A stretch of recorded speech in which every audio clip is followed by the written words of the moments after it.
அதிகாரம் 14.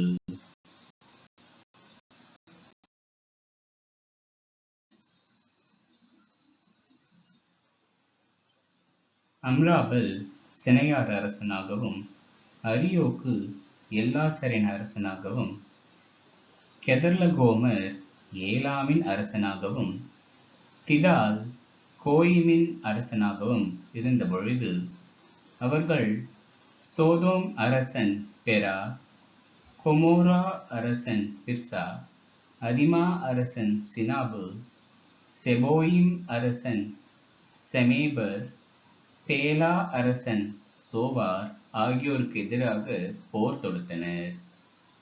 அவர்கள் அனைவரும் இப்பொழுது உப்பு கடலாக இருக்கும் சித்திம் பள்ளத்தாக்கில் ஒன்று திரண்டனர். 12 ஆண்டுகள் அவர்கள் கெதர்லகோமருக்கு பணிந்திருந்தனர். ஆனால் 13ஆம் ஆண்டில் அவனுக்கு எதிராக கிளர்ச்சி செய்தனர்.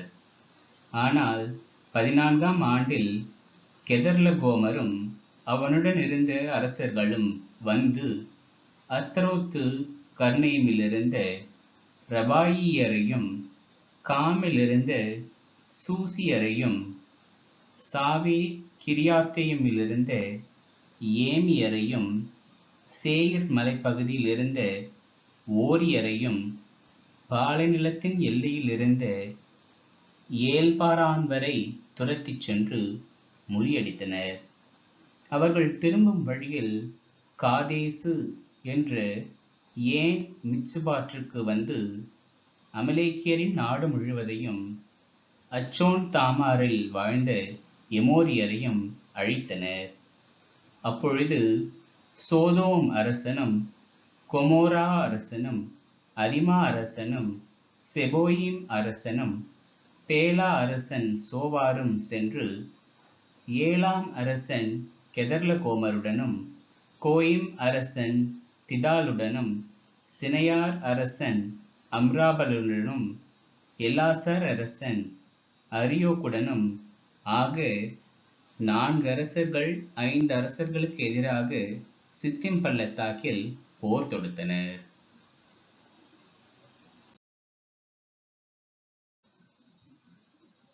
இந்த சித்திம் பள்ளத்தாக்கில் கீழ் குழிகள் மிக பல இருந்தன. சோதோம் அரசனும் கொமோரா அரசனும் தப்பி ஓடிய பொழுது அவற்றினுள் விழுந்தனர். மற்றவர்கள் தப்பி பிழைப்பதற்கு மலையை நோக்கி ஓடினர். வெற்றி பெற்றவர்கள் சோதோம் கொமோராவில் இருந்த செல்வங்கள், உணவு பண்டங்கள் அனைத்தையும் கவர்ந்து கொண்டு அங்கிருந்து வெளியேறினர். அவர்கள் சோதோமில் வாழ்ந்த ஆபிராமின் சகோதரன் மகனான லோத்தையும் அவர் செல்வங்களையும் கவர்ந்து கொண்டு சென்றனர். தப்பி வந்த ஒருவன் எபிரேயரான ஆபிராமிடம் இச்செய்தியை அறிவித்தான். அப்பொழுது ஆபிராம் எசுக்கோல், ஆனேர் ஆகியோரின் சகோதரனான மம்ரே என்ற எமோரியனின் கருவாளி மரத்தோப்பில் வாழ்ந்து வந்தார். அவர்கள் ஆபிராமுடன் உடன்படிக்கை செய்து கொண்டவர்கள். தம் உறவினர் கைதியாக கொண்டு செல்லப்பட்டார் என்பதை கேள்வியுற்றதும் ஆபிராம் தம் வீட்டில் பிறந்து வளர்ந்து பயிற்சி பெற்ற 318 பேரை திரட்டிக் கொண்டு தான் வரை அவர்களை துரத்திச் சென்றார். அவரும் அவர் ஆள்களும் அணி அணியாக பிரிந்து இரவில் அவர்களை தாக்கி தோற்கடித்தனர். தமஸ்குக்கு வடக்கே இருக்கும் ஓபா வரை அவர்களை துரத்திச் சென்றனர். அவர் எல்லா செல்வங்களையும் மீட்டு கொண்டு வந்தார். தம் உறவினரான லோத்தையும் அவர் செல்வங்களையும் பெண்களையும் ஆள்களையும் மீட்டு கொண்டு வந்தார்.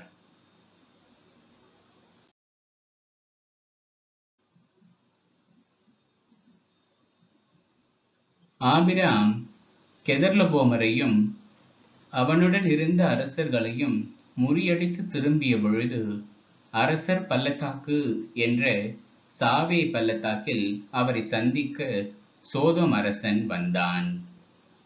அப்பொழுது சாலேம் அரசர் மெல்கிசதேக்கு அப்பமும் திராட்சை ரசமும் கொண்டு வந்தார்.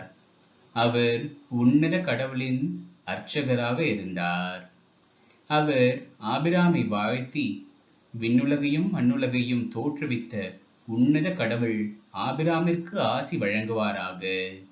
உன் எதிரிகளை உன்னிடம் ஒப்புவித்த உன்னத கடவுள் போற்றி போற்றி என்றார். அப்பொழுது ஆபிராம் எல்லாவற்றிலிருந்தும் அவருக்கு 10ல் 1 பங்கை கொடுத்தார்.